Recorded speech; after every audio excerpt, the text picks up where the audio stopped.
मेरे साथ आज भारत के एक ऐसे रत्न, जैन धर्म के आचार्य, और जिन्होंने हजारों किलोमीटर पद यात्रा की, जिन्होंने अपना जीवन समाज को दे दिया, सामाजिक और धार्मिक दोनों शाखाओं का समन्वय किया, और जिन्होंने देश से लेकर विदेश की यात्राओं कर करके इस चेतना को, हमारी भारत की मिट्टी की इस चेतना को, उस धर्म की इस चेतना को विदेशों के पूर्ण गली गली शहर शहर में जाकर के बांटा।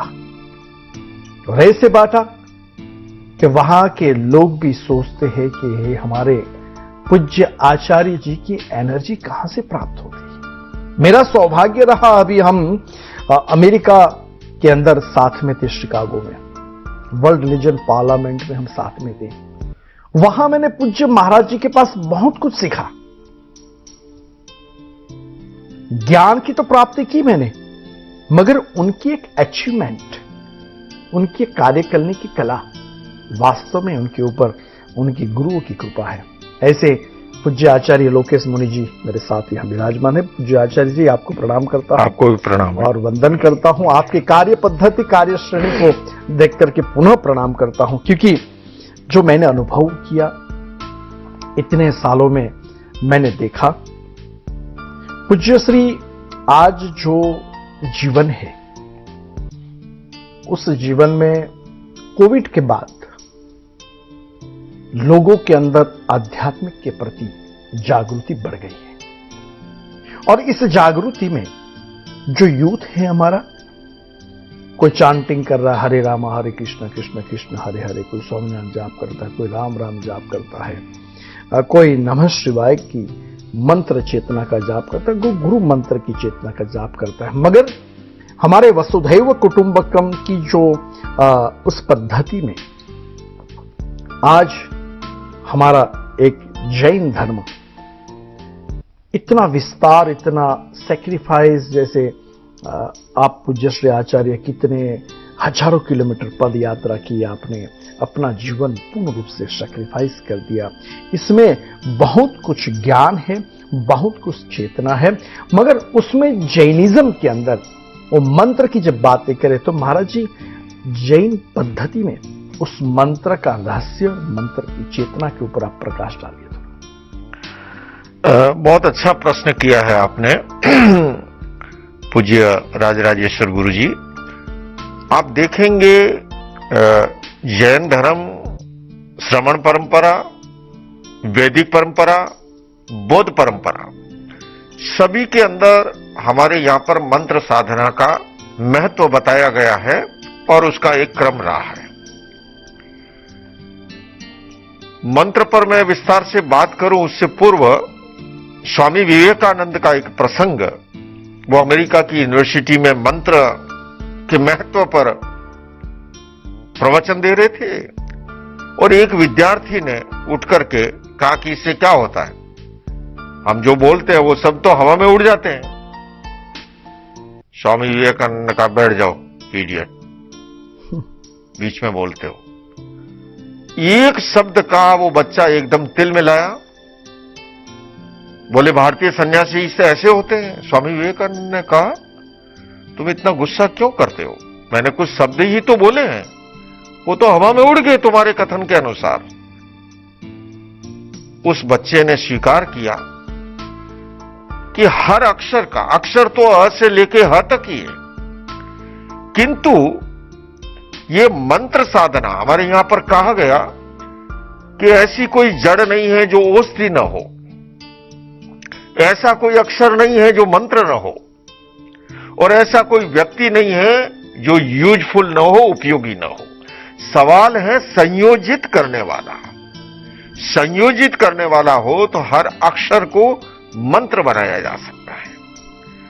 मंत्र साधना का विधान जैन धर्म में भी प्राप्त होता है और जैन धर्म का नमस्कार महामंत्र, जैसा अभी आप वसुधैव कुटुंबकम की बात कर रहे थे, मैं ये कह सकता हूं, शायद ये अतिशोक्तिपूर्ण नहीं होगा कि नमस्कार महामंत्र उस वसुधैव कुटुंबकम की भावना को साकार करता है।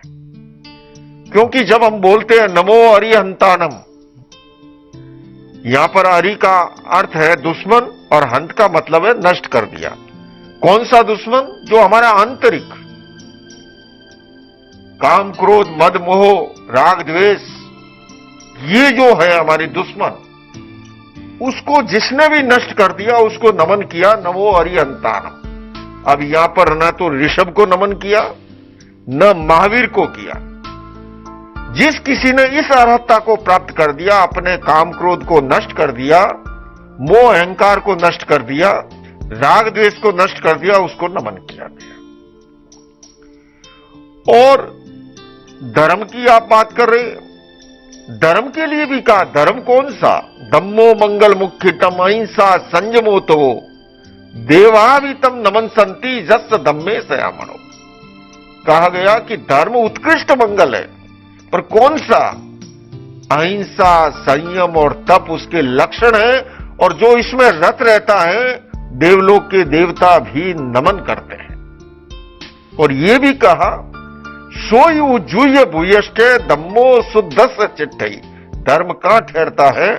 जहां रिजु, जहां निर्मल, जहां पवित्र आत्मा है। और मैं चर्चा ये इसलिए कर रहा हूं कि मंत्र साधना में भी पवित्रता की आवश्यकता होती है। मंत्र साधना में भी धर्म की आराधना की भी आवश्यकता होती है।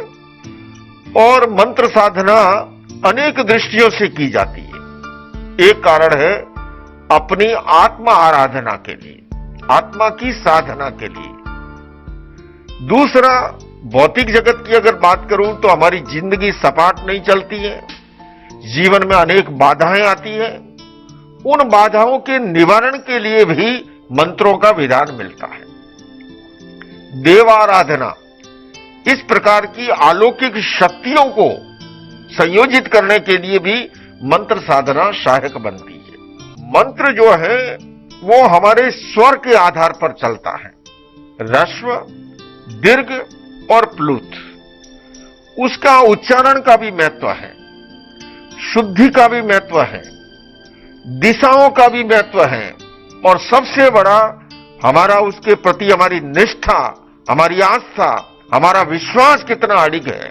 और कहा भी है कि आंखों में अगर मुस्कान है तो इंसान तुमसे दूर नहीं, और पांखों में अगर उड़ान है तो आसमान तुमसे दूर नहीं।